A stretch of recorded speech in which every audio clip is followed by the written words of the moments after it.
I asked my son when the family barbecue was happening. He replied, "Mom, it was yesterday. We forgot to tell you. There were only important people there." I stayed silent. A week later, he called me. "Mom, I need $5,000 urgently." I answered, "I forgot to tell you." Those words left me paralyzed in front of my kitchen sink. I had the phone pressed to my ear and felt the air escaping from my chest, like when you get hit unexpectedly. "There were only important people there," repeated David. My only son, with that casual tone you use to talk about the weather or to say you forgot to buy milk. Important? I was not important. I looked toward the table where I had left the bowl with my special barbecue sauce, the one David had loved since he was a child. I had prepared it that very morning, thinking I would take it to the family gathering. Next to the bowl was the gift I bought for Matthew, my 7-year-old grandson.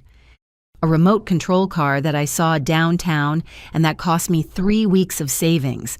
$40 that I set aside penny by penny from my pension. "Mom, are you still there?" David's voice sounded impatient, as if I were the one making a mistake. "Yes, son, I am here." My voice came out calmer than I expected, but inside something was breaking. It was not the first time they had left me out, but this time there was something different in his tone. Something that made me understand it had not been an oversight. "Well, Mom, you know how Brenda is with gatherings. She wanted it to be something intimate, only close family." He paused. "Anyway, I have to go. I have to take Matthew to his swimming class. We will talk later." "Okay." He hung up before I could respond. I stayed there, standing with the phone in my hand, watching how the lilac bushes in the garden moved with the afternoon wind. This house in the suburbs had been the center of all gatherings for 40 years. Here we celebrated David's birthdays. Here we held the wake for my Robert when he left us 12 years ago.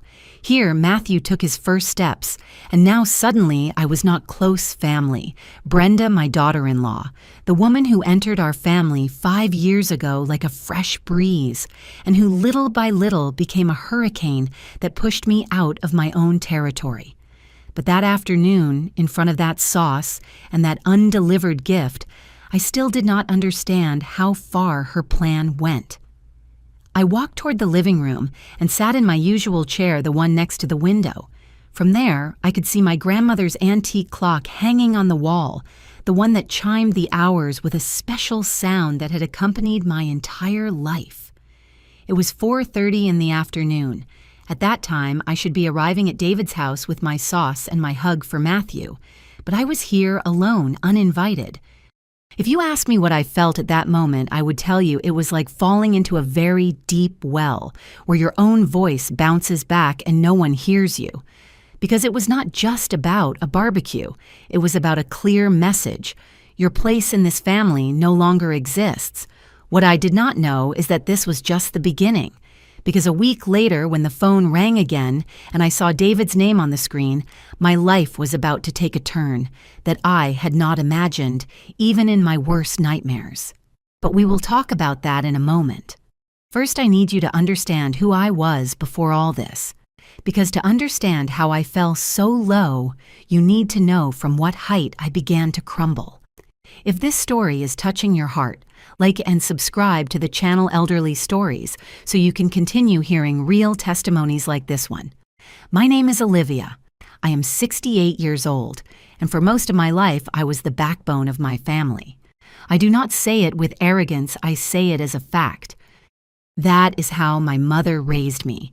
That is how I lived, and that is how I thought I would die.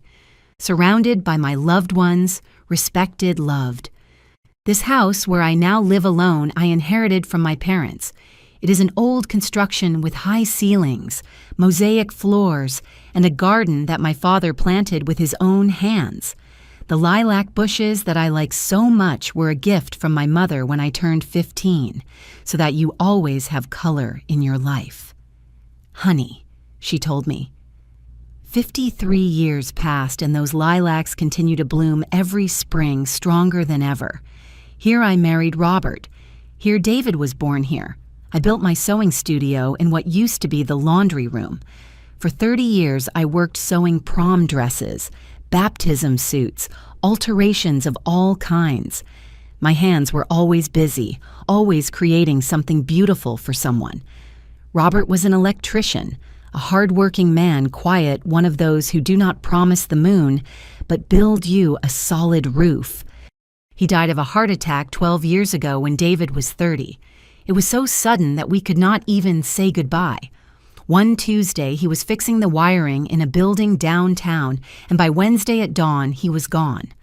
I was left a widow at 56 with a paid-off house, some savings, and an adult son who already worked as an engineer in a construction company. I thought the worst had passed. I thought I had weathered the biggest storm of my life. How wrong I was during those years of widowhood. My house became the meeting point. Every Sunday, I made roast beef stew or barbecue. My sister Grace came with her children, David's cousins, and they filled the garden with laughter.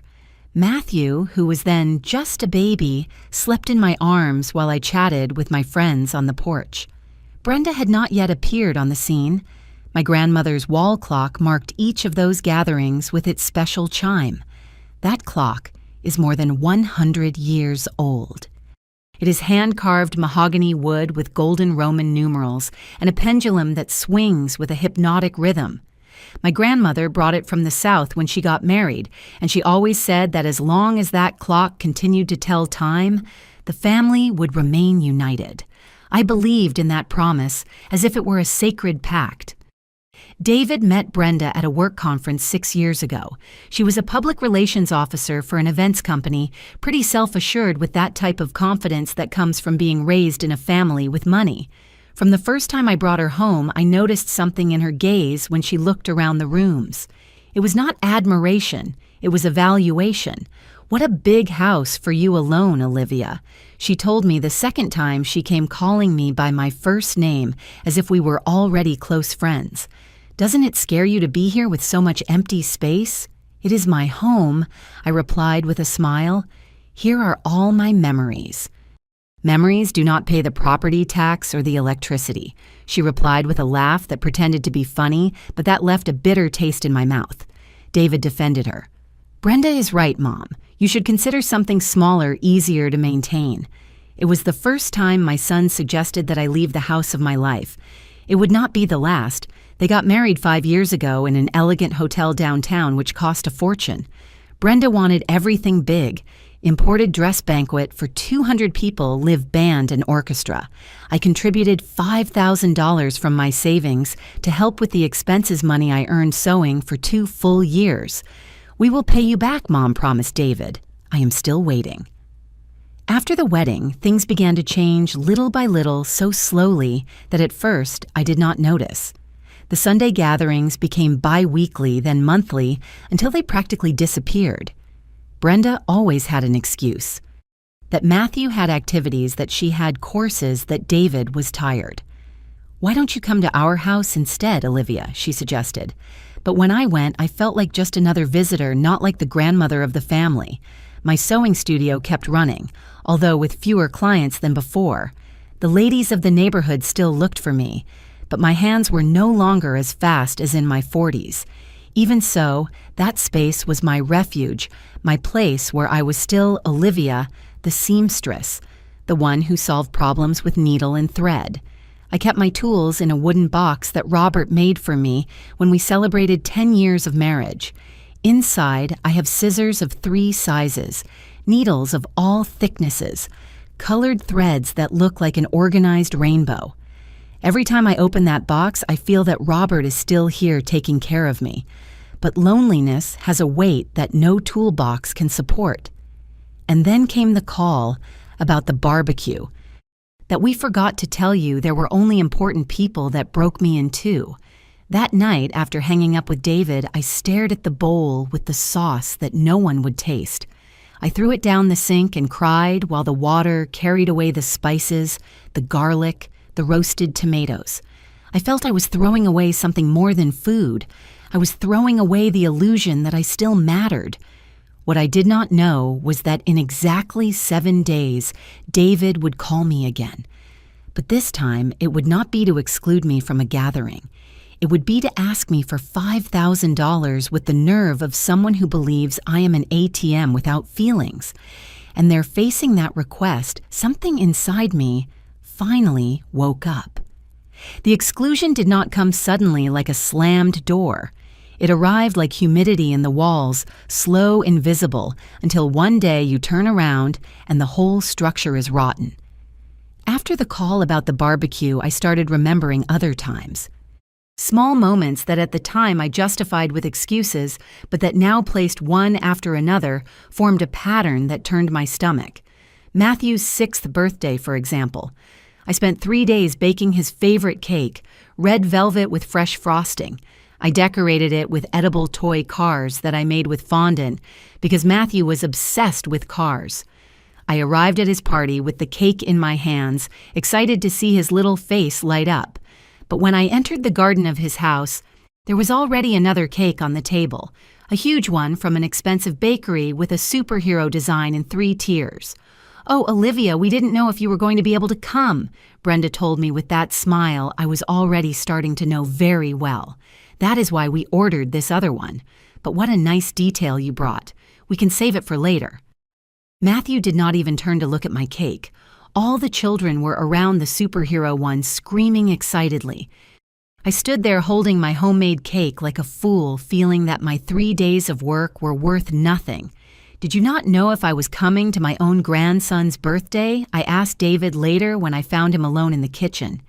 "It is just that you never confirm on time, Mom," he answered without even looking me in the eyes. "Brenda needs exact numbers to plan things well." That was the first time I felt they were turning me into a problem to be solved, not the grandmother of the family. Then came Christmas last year. We'd always celebrated Christmas Eve at my house. It was tradition. I made the turkey.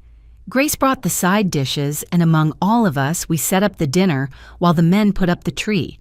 At 11 at night, we opened gifts under my tree, that artificial pine I have had for 20 years, and that is already half worn, but holds more memories than any new tree. But that year, in early December, David called me. "Mom, this year we are going to do dinner at Brenda's parents' house. It is just that her mom is in delicate health and cannot travel much. And why don't you bring her to my house? Here there is room for everyone. It is just that everything is already planned there, Mom. They already ordered the food. They already have everything ready. Next year, we will do it at your house, I promise."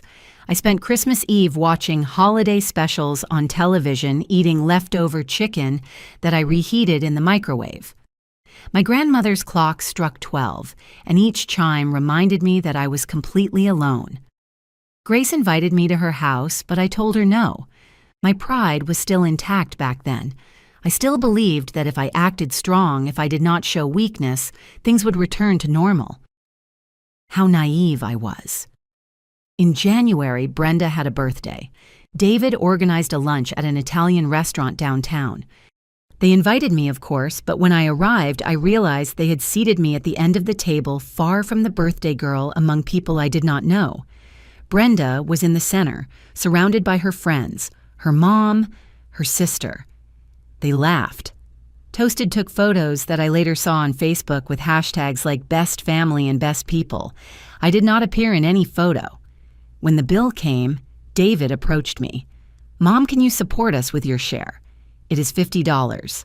$50 for a meal where they did not even talk to me, where I was just another piece of furniture in the decoration." I paid. Of course I paid. Because that is what mothers do, right? We pay. We keep quiet. We endure, hoping that someday they return to us, even if it is a crumb of the love we gave.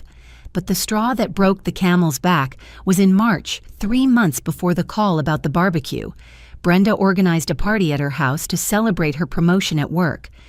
As I learned later from Grace, she invited 40 people, family, friends, co-workers. There was a taco truck, open bar live music. I found out on Facebook. I saw the photos 2 days later. There was my sister Grace with her husband. There were David's cousins. There were Brenda's in-laws, her aunts, her friends. Even the neighbor across the street was in the photos. Everyone except me. I called David crying. I could not contain myself. Why didn't you invite me?" There was an uncomfortable silence on the other side. "Mom, it is just that Brenda says you always make uncomfortable comments about her food and her way of decorating. She says you make her feel bad. We prefer to avoid the drama. What comments?" "When have I said something bad?" "Well, once you said her rice was too salty. Another time that her curtains were too dark. They are small things, Mom, but they accumulate." I stayed speechless. Those were my great offenses, casual comments that anyone makes in confidence. "Besides," continued David with a tone that froze my blood, "sometimes it is better that everyone has their space. You have your life. We have ours." That night, I hugged the wool shawl my mother knitted before dying. I put it over my shoulders and rocked in my chair, looking at the dark garden, feeling they were erasing me from my own family. The clock struck 11. Each chime echoed in the silence of my empty house. And then just when I thought I had hit rock bottom, the phone rang 7 days after the forgotten barbecue. It was David. "Mom, I need $5,000 urgently." David's voice sounded different now. Urgent. Needy. The same voice he used when he was a boy and wanted something desperately. "It is an investment opportunity I cannot let pass, Mom. A project from a coworker's safe. But I need the money this week. You know I always pay you back." I stayed silent, feeling the rage rising up my throat like hot lava. He always pays me back. The $5,000 I contributed for his wedding, he never returned. The $2,500 I lent him 2 years ago for the down payment on the car, not a dollar back. The $800 I gave him for Brenda's dental treatment evaporated. And now, after excluding me from the barbecue for not being important people, he had the nerve to ask me for $5,000 more. "Mom, are you there? I need you to deposit tomorrow early to manage the transfer." Something inside me broke, but not like a plate that falls and makes noise. It broke like when an electric cable snaps inside, silent, invisible, but definitive. "Son?" I said with a calm that surprised myself. "I forgot to tell you that I do not have that money available. I only have money for important people." The silence on the other side was absolute. "What did you say? What you heard?" "I forgot to tell you just like you forgot to tell me about the family gathering. But Mom, this is serious. It is an investment. It is not the same. For me, it is the same, David. For years, I have been important only when you need something. Money to take care of Matthew, to sew a dress to lend my house. But for celebrations, for photos, for family, there I am not important people. Do not exaggerate. You have always been part of the family." "Oh, really?" "Then tell me, why didn't you invite me to Brenda's promotion party? Why did I spend Christmas Eve alone? Why did my cake for Matthew's birthday end up in the trash?" "Those are different things, Mom. Do not mix everything. No, son. They are not different things. Everything is part of the same thing. You use me when it suits you and discard me when it does not." David exploded. "I cannot believe you are so selfish. I am asking for help and you come out with these soap opera dramas. I am your son, and I am your mother. But it seems that only matters when you need money." I hung up. My hands were trembling. My heart beat so strong I could feel it in my temples. But for the first time in years, I was not crying from sadness. I was crying from rage, from indignation, from a strength I thought I had lost. The phone started ringing again. David. I let it ring until he got tired. Then I saw the WhatsApp messages coming in one after another. "Mom, don't be like that." "Let's talk calmly. I swear this time I will pay you back. Please, it is urgent." "Brenda says you are being manipulative." That last message gave me such a laugh that I had to sit down. Me, manipulative me, who gave everything without asking for anything in return. Me who silenced every humiliation just to not cause problems. Me who swallowed my pain to not ruin their parties, their celebrations, their perfect life. I turned off the phone. And there, sitting in my living room, I started remembering all the times I was important to them. when Matthew was a baby and Brenda had her weekend courses, which turned out to be trips with friends to the lake house. Can you watch him for us, Olivia? It is just that we already paid for the hotel and there is no refund. I stayed with Matthew from Friday afternoon until Sunday night. Diapers, bottles, sleepless nights. I was 63 then and my knees hurt from carrying the baby so long when they needed me to sew Brenda's niece's dress for her graduation. It is just that you sew so beautifully, Olivia, and the dressmakers charge so much. I spent 2 weeks working on that dress. Wine-colored taffeta hand embroidered on the bodice, perfect adjustments. I charged them only the cost of the fabric. They did not even thank me when the niece won a prize for the best dress. When David had that tax problem and needed a co-signer for a loan of $3,000. Just sign here, Mom. It is just paperwork. I signed. Of course I signed. Turns out it was not just paperwork. David missed 2 monthly payments and the bank started calling me. I had to pay $1,000 from my pension so they wouldn't sue me. And the list went on and on. That night, I counted in a notebook all the money I had lent them in the last 5 years. With a red pen, I noted every amount, every date, every promise of I will pay you back next month. The total sum took my breath away. $10,000. Almost $10,000 that came out of my pension, from my sewing, from selling some of my mother's jewelry. Money I could have used to fix the roof that leaks in the rainy season, to change the old bathroom plumbing, to give myself at least a small vacation. But no, I gave it all to them, hoping that would buy me a place at their table, in their life, in their heart.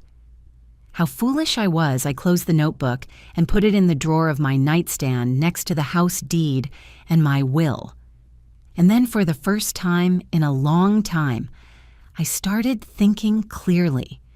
If they only looked for me when they needed something, then the day I had nothing to give, I would disappear completely from their lives unless I changed the rules of the game. And there, in that night of silence and contained courage, my plan began. 3 days passed since I hung up on David. 3 days where I ignored his calls, his messages, his attempts to make me feel guilty. Then he appeared at my door on a Wednesday afternoon. He rang the doorbell insistently, and when I opened, his face was red with indignation. "Mom, we have to talk. I have nothing to talk about, David. I already told you I do not have that money. It is not just the money," he entered without me. Inviting him, walked straight to the living room and dropped onto the armchair as if it were his house. "Brenda is very upset with you." I remained standing in the doorframe, arms crossed. "Brenda is upset." And what did I do now?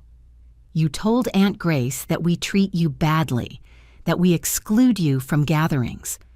Aunt Grace told my cousin Faith, and now the whole family is asking what is happening. You are making us look bad." The laugh that came out of my throat sounded bitter, even to me. "I am making you look bad, David. You did not invite me to the barbecue. You did not invite me to Brenda's party. I spent Christmas alone. Doesn't that seem like making me look bad?" "Those are exaggerations of yours, I told you. Sometimes it is better to have separate spaces.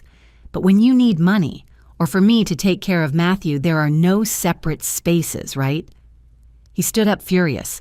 "You know what? Brenda was right about you. She says you are manipulative, that you use the victim role to control us. She says that since we got married, you have tried to meddle in our relationship." Those words hit me like stones. Meddle, David. I have only wanted to be part of the family. I have only wanted to see my grandson grow. I have only wanted... Well, your way of loving is very toxic, Mom. The silence that followed was so heavy, it could almost be touched. Toxic. My voice came out barely as a whisper. "Taking care of your son when you went on trips is toxic. Lending you money you never pay back is toxic. Sewing dresses for free for your wife's family is toxic. It is not about that." Then what is it about son? Explain to me how I went from being your mother to being a problem that needs to be solved. David ran his hand through his hair, frustrated. Look, Mom, I came to ask you to stop speaking badly of us with the family and about the money. Seriously, I need it. It is to pay some credit cards that piled up on us. If I do not pay this week, they are going to charge us very high interest. There was the truth. It was no investment, it was debt. And why do you have such big debts? It is none of your business. Of course it is my business if you are asking for my money to pay them. God, Mom, why do you have to be so difficult? I just need you to help me this time and that's it. This time, David, I have helped you 20 times, and not once have you fulfilled paying me back. Because something always comes up. Matthew needs something. School has to be paid. The car has to be fixed. Things cost money. Then stop spending on things you cannot pay for. Stop going to expensive restaurants, buying designer clothes, pretending what you are not. His eyes narrowed dangerously. You know what Brenda says, you are resentful because we have a better life than the one you had. She says that is why you always criticize us. That was too much. Out of my house. What? Get out. Now. Mom, I said get out. David. And the next time you come, it will be because you really want to see me, not my wallet. He stood looking at me with a mixture of surprise and rage I had never seen in him. Finally, he took his keys and walked toward the door. Before leaving, he turned. Do you know what Brenda told me when she met you, that you seemed like one of those mothers-in-law who never let go of their children? And I told her no, that you were not like that, but I think she was right.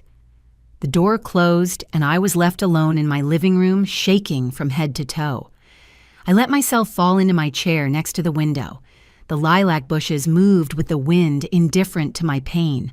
My grandmother's clock struck 5 times, and there, in that devastating silence, I understood something that broke my soul. I had lost my son. Not to death, not to distance. I had lost him to a woman who convinced him that his mother was the problem, and he chose to believe her. I cried like I hadn't cried since Robert's death. I cried hugging my mother's shawl that smelled of lavender and memories. I cried for all the years I gave without receiving, for all the times I kept quiet to not cause problems, for all the humiliations I swallowed with a smile. But between the tears, something else was being born, a decision, a determination. Because if I had already lost them, if there was nothing left to save, then I had nothing to lose. And a woman who has nothing to lose is the most dangerous woman in the world.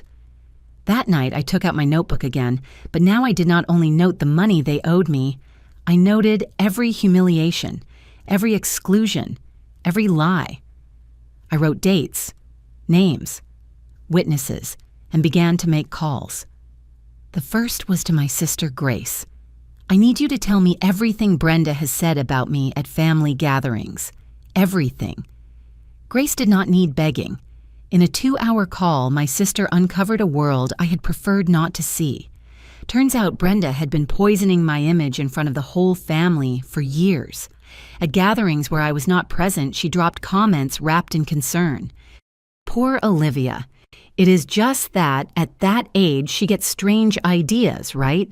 Oh, wow, it is just that the mother-in-law always wants to give her opinion on how we educate Matthew.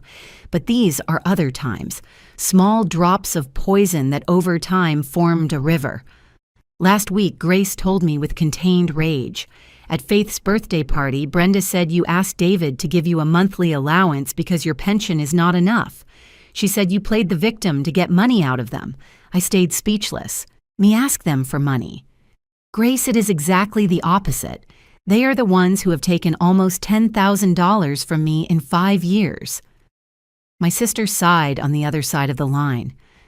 I know Olivia. I have always known how the situation is.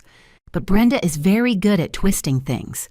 She has half the world eating out of her hand. That conversation opened my eyes. They had not only excluded me, they had defamed me. My own family believed I was a burden, a manipulator, a meddling mother-in-law, and I had been so busy trying to recover their love that I never defended my name. 2 days after that revelation, I received a message from David. Not a call, a WhatsApp message. Mom, I thought better of it. I know we had a disagreement, but you are my mother and have always been there for me. I need to ask you a huge favor. Can you lend me the $5,000? It is urgent. This time, I will sign a promissory note and pay you in 6 months with interest. Please. I read the message 3 times. I looked for the apology for calling me toxic. I looked for the acknowledgement of having excluded me. I looked for even a pardon for what I told you. There was nothing of that, only the request for money. I took my time to respond. In fact, I took 2 days. Finally, I wrote, "Son, I forgot to tell you that I allocated that money to other important things. I only have money for people who treat me with respect and value me. I hope you understand. The response arrived in 30 seconds. I cannot believe it. Seriously, you are going to do this to me? I am not doing anything to you, David. I am just applying the same rule as you. Everyone with their space." Remember, a wave of messages followed. First, he tried to make me feel guilty. "I am your only son, Mom. Is this how you are going to let me fall?" Then he tried pity. "They are going to repossess the car if I do not pay." Finally came the attack. "Brenda is right. You are a resentful woman who cannot stand seeing us doing well." I did not respond to anything. But on the 3rd day, I received a call from a number I did not know. I answered thinking it was a client from the studio. Olivia Ramirez. Yes. "Who is speaking? I am Mr. Evans, an accountant. I am a friend of your godfather, John. He asked me to call you. John was David's baptism godfather, an honest man who worked at a bank. Tell me, Mr. Evans. Look, your godfather asked me to investigate something with discretion. Turns out your son and your daughter-in-law requested a loan at the bank where I work. As part of the process, I reviewed their credit history. My blood froze. And they have debts with 4 different credit cards. The total sum is $12,000. Also, they have a car loan overdue for 3 months. If they do not regularize their situation soon, the bank will proceed with the repossession." I felt the floor moving under my feet. $12,000. That is right.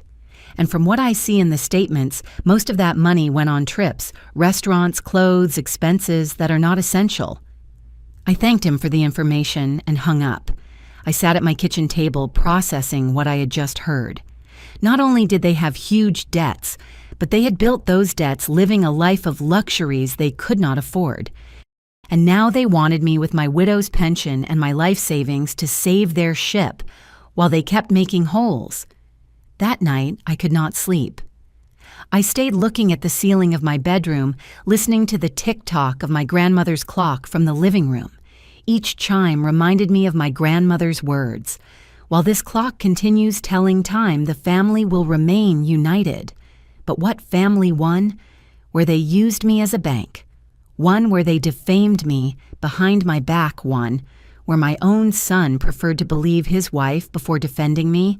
No, that was not a family. It was an illusion that I had insisted on keeping alive. And illusions, however beautiful they are, do not pay bills nor cure broken hearts. The next day, I did something I had never done. I asked for an appointment with my lawyer. Mr. Miller attended me in his office downtown. He was a 60-year-old man, discreet and professional, who had helped my family with paperwork since my father was alive. "Mrs. Olivia, how can I help you? I need to review my will and I need to protect my assets." The lawyer nodded and took out a folder. "Tell me what you have in mind." I explained everything, from the exclusions to the debts I discovered. From the loans they never returned to Brenda's defamation campaign. Mr. Miller listened without interrupting, taking notes. When I finished, he took off his glasses and looked at me with something that looked like respect. "Mrs. Olivia, what you are living is more common than you think. Many older adults are seen as ATMs by their own children. My advice is that you protect your assets now before it is too late. What do you recommend? First, change your will. Second, create a trust for your grandson. Third, leave everything documented and with witnesses. We spent 2 hours reviewing options. In the end, I made decisions I never thought I would make. But before executing the plan, I needed one more thing: evidence. I called my friend Rachel, a woman my age who had been my confidant for 30 years. I asked her to be a witness to something I was about to do. "What do you have in mind, Olivia? I am going to record every conversation I have with David from now on. I need the truth to remain documented." Rachel taught me how to use the cell phone recorder.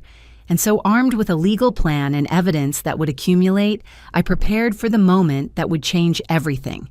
Because if I had learned something in these months of pain, it was this: love is not begged for, it is honored. And I had begged enough. Now it was time for them to learn what it meant to lose me. The next 3 weeks were of absolute silence between David and me. Not a call, not a message. It was as if I had died to them. But I was not sitting with my arms crossed. Rachel turned out to be an invaluable ally. Between the two of us, we started gathering evidence as if we were soap opera detectives. Only this was my real life. "Look," she told me one afternoon while we drank tea in my kitchen. "If you are going to do this, do it right. You need no one to be able to say you are inventing things." She was right. First, I took out all the receipts of bank transfers I had made to them over 5 years. Each deposit was there black on white, $10,000 that left my account to theirs. In none was there a receipt of return. Afterwards, I looked in my studio for all the sewing jobs I had done for free for Brenda's family. I found photos of the niece's graduation dress, of her little cousin's baptism suit, of the curtains I made for her house.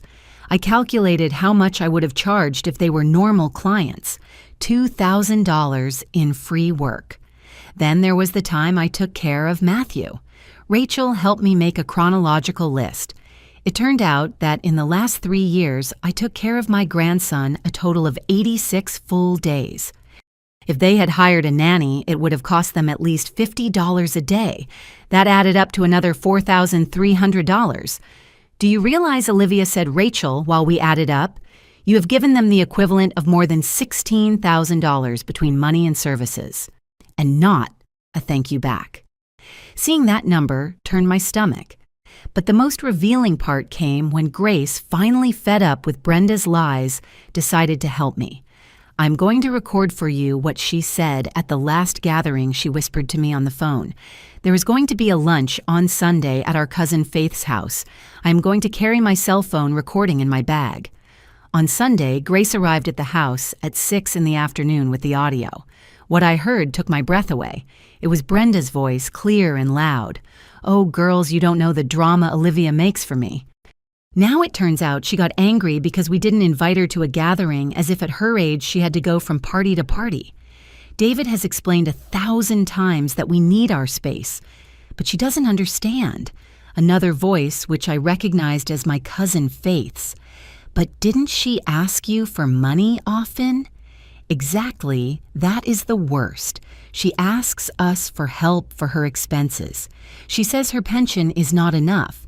And when David tells her we cannot help her all the time, she gets in victim mode. It is exhausting. I had to pause the recording because my hands were shaking. "Continue," urged Grace. "Wait for what comes next." I pressed play again. Brenda continued. "The thing is that Olivia never really worked. She just sewed once in a while. She doesn't know what it is to have big responsibilities. And now she wants us who have children and real expenses to support her.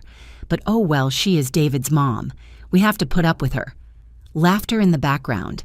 Faith. "Oh, friend, what patience you have. Brenda, don't even get me started. The other day she wanted us to take care of her house because she was going to the doctor. Take care of her house. If she lives in the suburbs, no one is going to rob her. But she is super dramatic with everything. More laughter." I stopped the recording. Grace hugged me while I tried to process the magnitude of the betrayal. Not only had they stolen money from me, they had stolen my reputation, my dignity, my truth. "What are you going to do?" asked Grace. "I am going to keep gathering evidence," I answered with a calm I didn't know I had. "And when I have everything ready, I am going to call a family meeting." But not just any meeting, one where everyone hears the truth. That week, I visited Mr. Miller again. I showed him everything I had collected. Mrs. Olivia, this is enough for a legal case if you wanted to sue them for the money. I do not want to sue them, I said. I want them to see who has really been the manipulative one here. And I want to make sure they can never again use my name or my house for their benefits. The lawyer smiled slightly. Then let's proceed with the plan we discussed. I signed documents, many documents. With each signature, I felt lighter, as if I were releasing chains I had carried for years. The trust for Matthew was established. My house would be inherited by my grandson, but he could only access it at age 25. Meanwhile, it would be administered by Grace and Mr. Miller. David and Brenda would not touch even a brick, and if they try to contest the will, I asked. With all this documentation, it would be very difficult for them to win. Besides, we have witnesses of the situation of financial and emotional abuse you have lived. I left that office with a thick folder under my arm and a weight less on my heart. But the hardest part was missing the confrontation. I decided it would be in my house, in my territory. I would invite the whole family, Grace, Faith, my cousins, the uncles, and of course David and Brenda. I would tell them I had an important announcement about my will. That would make them come running, thinking I was finally going to leave them everything. What surprises they would get, I prepared the invitations with care.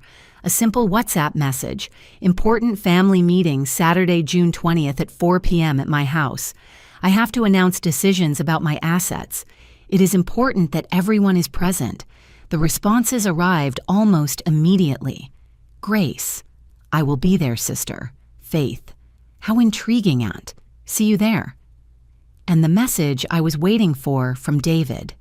We will be there, Mom. Everything good, I responded with the same coldness he had used with me so many times. Everything perfect, son. See you Saturday. The following days I spent preparing my house.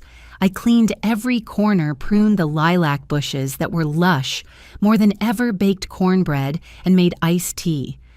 Not because I wanted to impress anyone, but because I wanted them to see, perhaps for the last time, what my house was like, when there was love and dignity in it.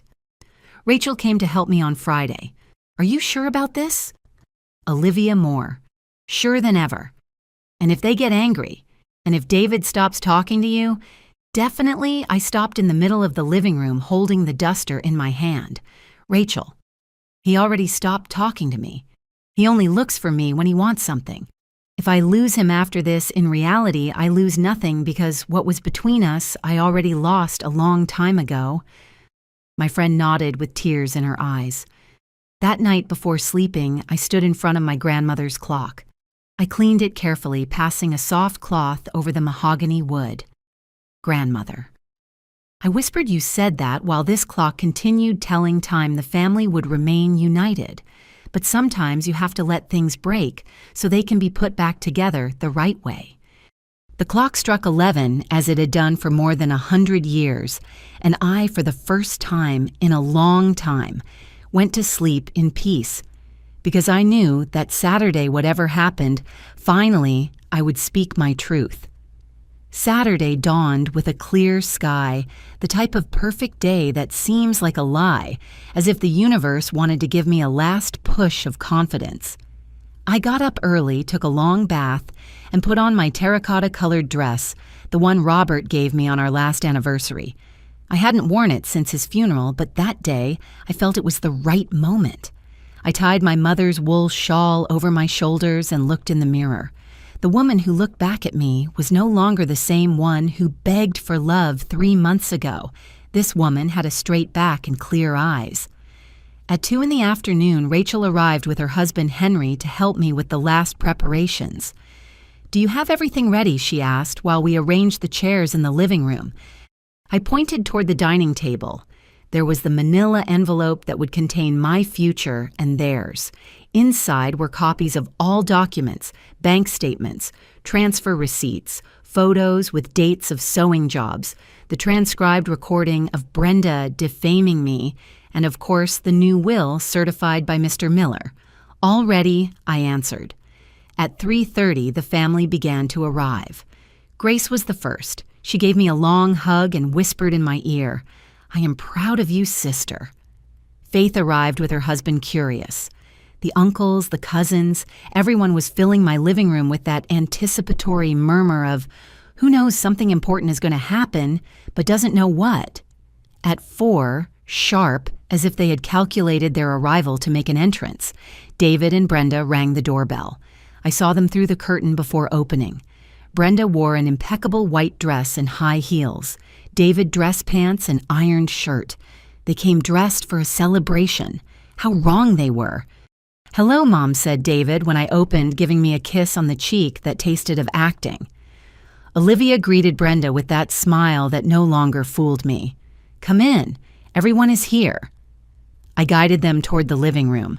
I saw how Brenda evaluated those present, with her gaze greeting with her false charm.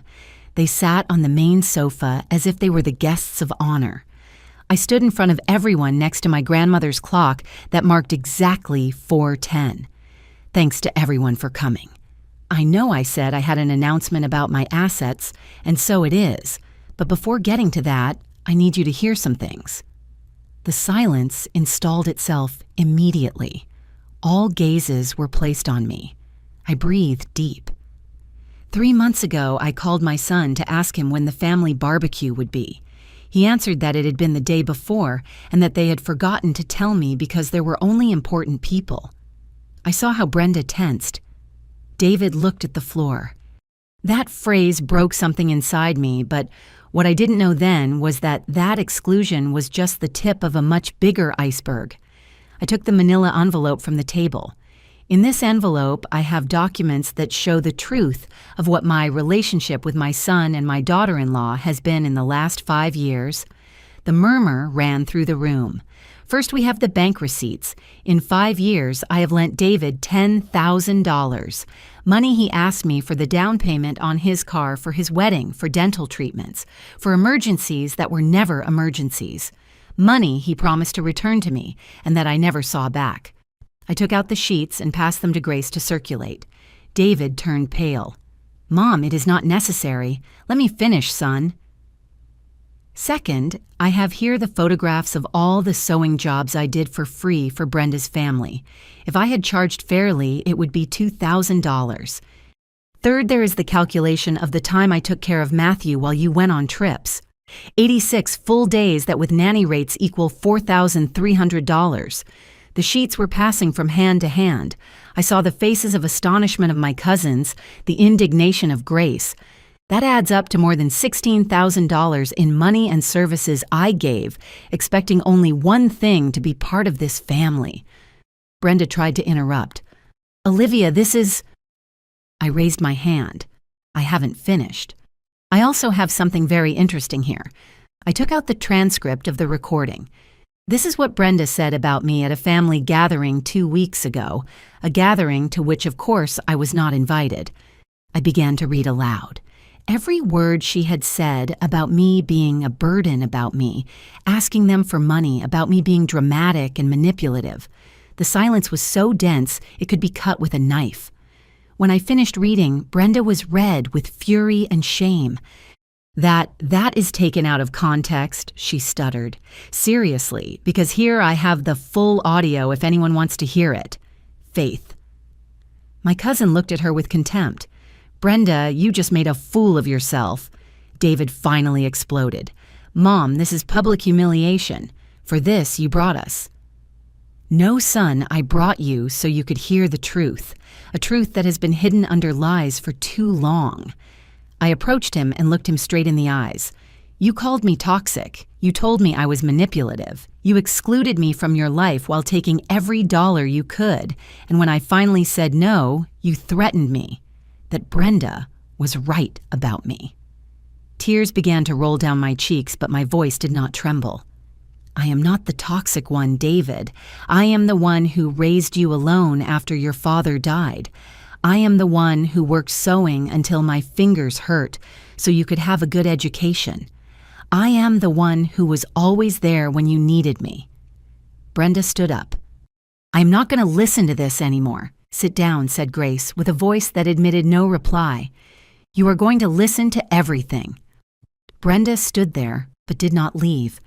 I took out the last document from the envelope, and now comes the part of the assets I promised to announce. All eyes were fixed on the document I held in my hands. I saw how David and Brenda leaned forward expectant, probably thinking that after all this dramatic scene, I would end up leaving them everything anyway, because that is how mothers are. How little they really knew me. "This," I said, lifting the certified paper, "is my new will signed and notarized before Mr. Miller 2 weeks ago." The lawyer, who had arrived discreetly a few minutes before and stood by the door, nodded. "In this will, I have made very important decisions about my assets, and I want everyone to know them so there are no confusions in the future." David swallowed audibly. "My house, this house I inherited from my parents, and that has been the home of this family for 3 generations, will be inherited entirely by my grandson, Matthew." The silence broke with Brenda's exclamation. "What? Let me finish. The house will be put in a trust administered by my sister Grace and Mr. Miller until Matthew turns 25. At that moment, he will decide what to do with it. Meanwhile, I will live here until my death, and after the house will remain under legal custody until my grandson is of the stipulated age." "That is unfair," shouted Brenda, forgetting her composure completely. "David is your only son. It is his right. A right is earned with respect and dignity, not with humiliations and lies," I responded calmly. "And if you allow me to continue," David was pale as a ghost, but said nothing. "Second, my grandmother's antique clock, this piece that has marked the hours of our family for more than 100 years, will not be inherited to anyone in particular. It will be donated to the Family History Museum that the neighborhood parish has, where all family members can visit it, but no one can sell it or claim it as their own." I saw how Brenda's eyes filled with tears of rage. I knew she had already planned to sell that clock. A piece like that could easily be worth $5,000 or more in the antiques market. "Third, about the $10,000 David owes me, I have decided to forgive that debt." David looked up, hopeful. But I continued that forgiveness comes with a condition. "This is the last thing you will receive from me in financial terms. There will be no more loans, there will be no more financial help, there will be no more free sewing jobs. From this moment, our relationship will be strictly family, not financial." Mom started David. I haven't finished.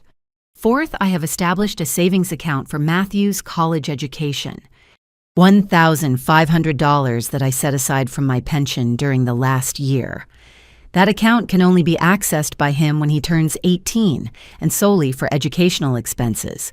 Neither you nor anyone else can touch that money." Grace smiled with pride. Faith and the uncles nodded in approval. "And fifth, I have established a visitation schedule with my grandson. A supervised video call every week of 30 minutes and an in-person visit of 2 hours every 15 days here at my house. These visits will be supervised by Grace or Rachel to ensure they actually happen and that Matthew is okay." "Supervised," exploded Brenda. "Now it turns out we are not trusted as parents." "No," I answered, looking her straight in the eyes. "I do not trust you as intermediaries between my grandson and me. For 3 years you have used Matthew as an excuse to ask me favors, but have denied me real access to him. That is over." Mr. Miller approached. "Everything, Mrs. Olivia just mentioned is legally documented and certified. Any attempt to contest these provisions will be very difficult to sustain in court, especially with all the evidence she has collected of financial and emotional abuse." Brenda stood up abruptly, her heels echoing against the mosaic floor. "This is ridiculous. David, let's go. We are not going to stay here to listen to how your mother humiliates us." But David did not move. He was sitting with his head in his hands. "David, I told you we are leaving." "Wait," he murmured. For the first time since all this started, I saw something in my son's eyes I hadn't seen in years. shame. He stood up slowly and looked at me. "Mom, I didn't know you felt that way." The bitter laughs of several people in the room resonated at that declaration. "You didn't know?" asked Grace incredulously. "You didn't know that excluding your mother from family gatherings would make her feel bad. You didn't know that asking her for money constantly without paying her back was wrong." David opened his mouth, but no word came out. I approached him. Despite everything, he was still my son, the boy I carried in my arms, who I cured when he was sick, who I comforted when he cried. "David, I love you. That is never going to change, but I am not going to allow you to keep treating me like an ATM with feelings. I am not going to keep begging for a place in your life, but you are my mom exactly. I am your mom, not your maid nor your bank, and it is time you understand the difference." Brenda took David by the arm. "You already heard what she wanted to say. Let's go." But before they could take a step, Matthew came running from the garden where he had been playing with Faith's children. Grandma Olivia. My heart melted seeing him. My 7-year-old grandson, with his bright eyes and uncomplicated smile, hugged my legs. "Can we eat the cornbread you baked now? It smells so good." I crouched to his level and hugged him tight. "Of course, my love. Go with your Aunt Grace to the kitchen. She will give you a piece. And you aren't coming in a moment. First, I have to finish talking with your dad." Matthew ran toward the kitchen, oblivious to all the tension in the room. When I turned, Brenda looked at me with pure hate. "This isn't going to stay like this, Olivia. You are going to regret humiliating us in front of the whole family." "The only thing I regret," I responded with a firm voice, "is having kept quiet for so long, having allowed you to treat me how you treated me, having put your comfort before my dignity." I turned toward everyone present. "I want all of you to be witnesses of what was said here today. Because I know Brenda will try to flip this story, make me look like the bad one, but now everyone knows the truth." Murmurs of support ran through the room. Faith stood up. "Aunt Olivia, everyone here is with you. What you did today took a lot of courage." Grace approached and took my hand.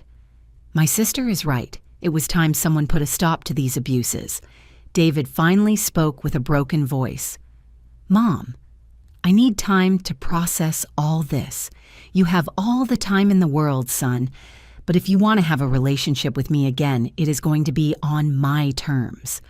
With respect, with honesty, without manipulations. Let's go." David insisted, Brenda pulling him by the arm.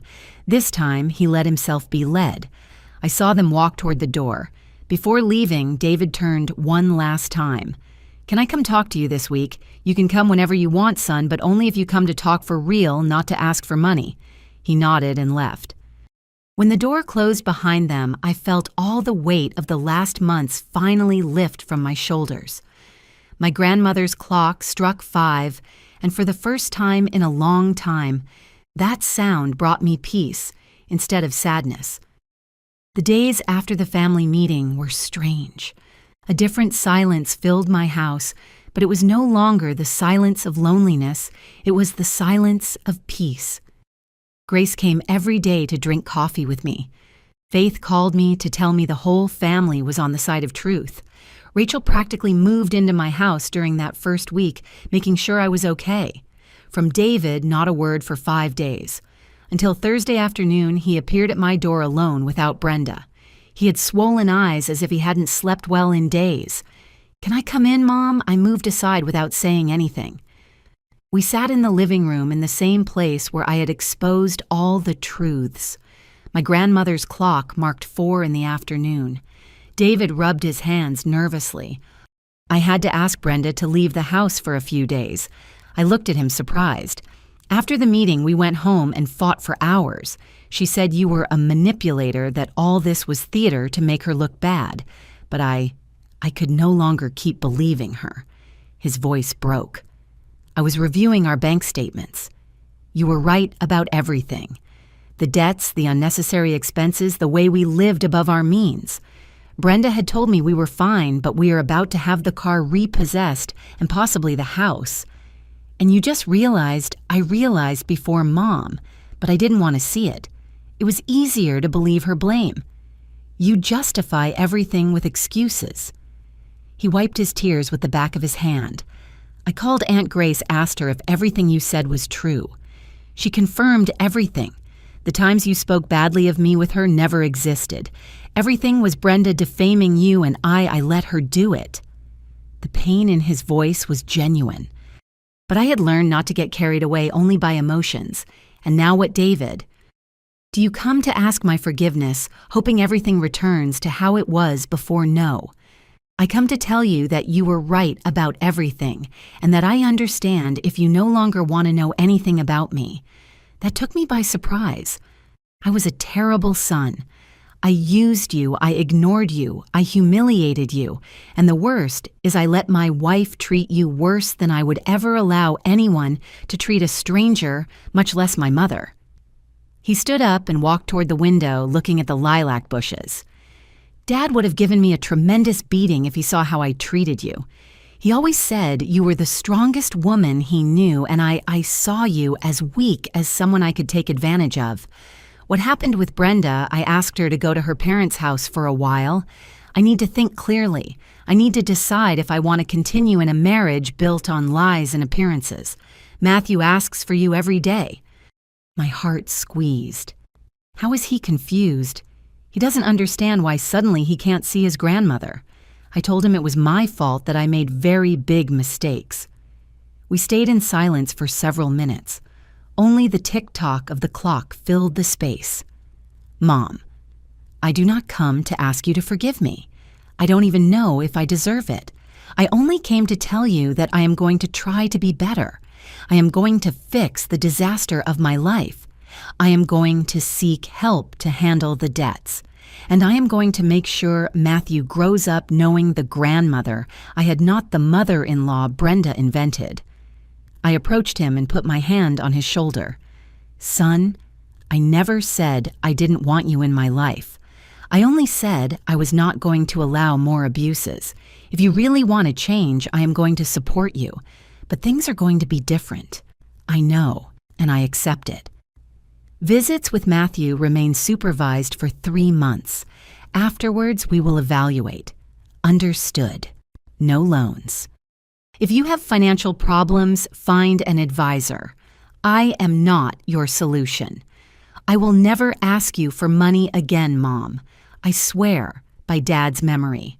And about Brenda, that is your decision. But if you stay together, she is going to have to earn my respect again. It is not going to be automatic. I understand. She has a lot to change. And if she cannot do it, then I will have to make difficult decisions. I hugged him. My son, my only son. Broken, regretful, but finally seeing the truth. I love you, David. I am always going to love you. But love does not mean allowing them to destroy you. I love you, Mom, and I am sorry. Really, I am so sorry. We cried together, a cry that washed away years of pain, lies, and misunderstandings. When he left that afternoon, I felt different. Not completely healed, but yes, on the way. 6 months later. Saturday morning dawned fresh. I put on my sewing apron and opened the windows of my studio so the air could enter. There was a group of 5 neighborhood ladies waiting in my living room. They were my new students. After everything that happened, I decided to convert my studio into something bigger, a space where women of all ages could learn to sew, but also where they could talk, support each other, share their stories. Good morning, ladies. I greeted while entering with a tray of coffee and sweet bread. Good morning, Teacher Olivia. They responded in unison. That is how they called me now. Teacher.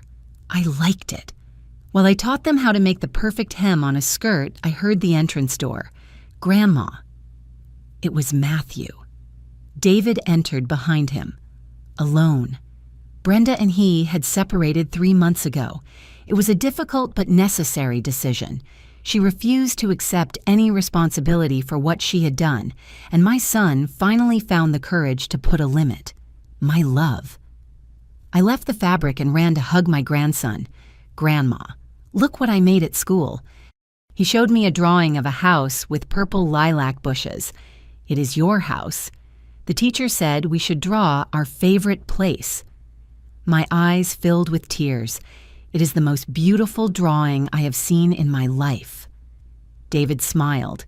He looked different, thinner, a little tired, but with clearer eyes. "Can I speak with you a moment?" "Mom, I left Matthew with the ladies who received him with sweets and affection and went out to the garden with my son. I got a second job," he told me, "at night as a project consultant. It is heavy, but with that, I will be able to liquidate the debts in 2 years instead of 5. I am glad you are taking responsibility. I also started therapy. The psychologist has helped me understand many things about how I behaved with you, about how I let Brenda manipulate me about everything." I hugged him. "I am proud of you, son." "Mom, I know 6 months have passed, but I want you to know that every day I think about what happened. And every day I work to be the son you deserve. You already are, David. The simple fact that you are trying to change already makes you the son I always knew you could be." My grandmother's clock struck 11 from inside the house. Matthew ran out to the garden. "Grandma, the ladies say you teach them how to make needlepoint crafts like yours. Can I stay to watch?" "Of course, my love." The 3 of us went back inside. David sat in a corner watching how I taught. Matthew was fascinated with the colored threads. That afternoon, after everyone left, I stayed alone in my studio. I took my mother's wool shawl and put it over my shoulders. I walked toward the living room and stood in front of the empty space on the wall where my grandmother's clock used to hang. I had donated it to the parish museum last week in a small ceremony. The whole family was there. Father Lawrence said some beautiful words about the importance of preserving family memory without clinging to objects, and although that clock was no longer on my wall, I could hear its chimes in my memory. Each chime reminded me that my grandmother was right. The family remains united not by a clock, but by love, respect, and dignity. I looked through the window toward the lilac bushes that swayed with the wind. My house was no longer the center of big gatherings like before, but it was something better. It was a refuge of peace, a place of teaching, a space where my dignity lived intact. David came every Saturday with Matthew. We sat to eat, we chatted about life, about challenges, about dreams. There were no more secrets, nor lies, nor manipulations, only real conversations between mother, son, and grandson. Grace organized small family gatherings once a month. Everyone respected my space and my time. And I had finally learned that true love is not begged for, nor bought with money or favors. True love is honored with presence, respect, and coherent actions. I sat in my chair next to the window, the same one where I cried so many nights of loneliness. But now, when I sat there, I did not feel sadness. I felt gratitude. Gratitude for having found the courage to say no. Gratitude for having defended my dignity when everyone expected me to keep quiet. Gratitude for having realized that it was better to be alone with peace than accompanied with pain. The afternoon sun entered through the window, illuminating the colored threads of my studio. Tomorrow, I would have new students. Next week, Matthew would come to stay the full weekend, something David proposed, and I accepted with clear conditions. Life continued different from how I had imagined it, but infinitely better than the nightmare I woke up from 6 months ago. I closed my eyes and breathed deep, feeling my mother's shawl over my shoulders, imagining my grandmother smiling at me from wherever she was. "I did it, grandmother," I whispered. I recovered my dignity, and in that moment of perfect silence, I knew that was the best inheritance I could leave Matthew. Not a house, not an antique clock, but the example of a woman who learned to value herself. Because true wealth is not in what you possess, it is in what you do not allow them to take from you. Final reflection. If this story touched your heart, if you recognized in it pieces of your own life or that of someone you love, I want you to know something. It is never too late to recover your dignity. It does not matter how many years you have kept quiet, how many times you have said yes when you wanted to say no, how much love you have given expecting crumbs back. Always, always you can change the rules of the game, because valuing yourself is not selfishness. It is survival. Setting limits is not cruelty. It is self-love. And distancing yourself from those who hurt you, even if they are family, is not abandonment. It is choosing yourself.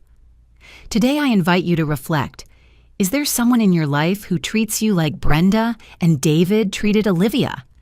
Is there someone who only looks for you when they need something? If the answer is yes, this is your moment to wake up, to make inventory of your life, to decide what you deserve more. And if you know someone who is living this situation, share this story. Sometimes listening to someone else's pain gives us the courage to face our own. Leave me in the comments. Where are you watching me from? Did this story remind you of someone? What decision would you take in Olivia's place? Don't forget to like this video and subscribe to the channel to continue sharing real-life stories that teach us, move us, and remind us that we are never alone in our battles. Remember, love that does not value you is not love, it is habit. And you deserve more than habit. You deserve dignity. You deserve respect. You deserve peace. Until the next story, and may you never forget, your value is not defined by who hurts you, but by who decides to honor you. The end.